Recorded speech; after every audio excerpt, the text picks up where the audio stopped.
Building a massive pop culture empire requires exact timing and heavy corporate backing. But to survive the system she helped build, she had to dismantle it. This enterprise began in 1993. After relocating from Texas to California, the Duff sisters entered a years-long cycle of auditions for commercials and television pilots. In 2001, that effort materialized into the Disney Channel series Lizzie McGuire. Averaging 2.3 million viewers per episode, the show was a calculated move to capture a preteen demographic largely underserved by major networks. The financial scale of this conquest was visible in retail. The brand generated an estimated $100 million in merchandise, with physical stores dedicating massive floor space to Lizzie McGuire dolls, books, and apparel. By 2002, she had established a new industry standard. Transitioning from a cable series to a major recording contract, she created the template for the modern pop star pipeline. By her mid-teens, she was the centerpiece of a retail and media engine that controlled the attention of nearly an entire generation of young consumers. Between 2003 and 2005, that influence dominated multiple markets. She released a triple platinum album, launched a global clothing line, and led mainstream theatrical films. Her success relied on a compounding loop. Television ratings drove album sales, which guaranteed strong box office returns. This chart demonstrates the rapid growth of that synergy. Over 24 months, her cross-media output created a self-sustaining revenue stream. The physical scale of this influence was apparent during her stadium tours, which sold out massive arenas across North America within minutes.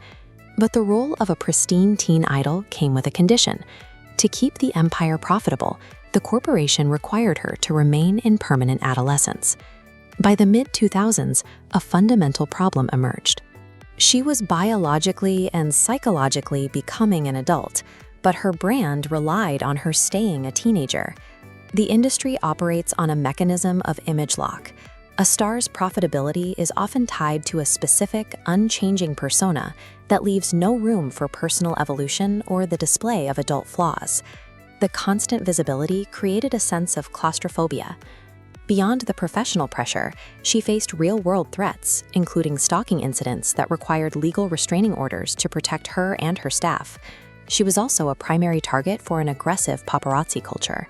A physical wall of cameras followed her every movement, documenting her life in a constant, intrusive loop. Despite the increasing intensity of her life, the market demanded she maintain the same family-friendly exterior that had launched her career. Sustaining the corporation meant suppressing her own identity. She reached a point where she had to choose between the survival of the brand and her own personal autonomy. In 2007, her strategy shifted. She began using her music and film choices to systematically challenge the public image the industry had spent years maintaining.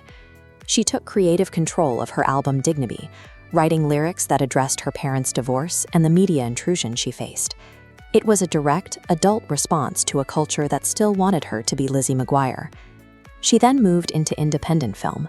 By playing roles like an oversexed pop star in the political satire War Inc., she effectively alienated the demographic that the Disney machine relied on.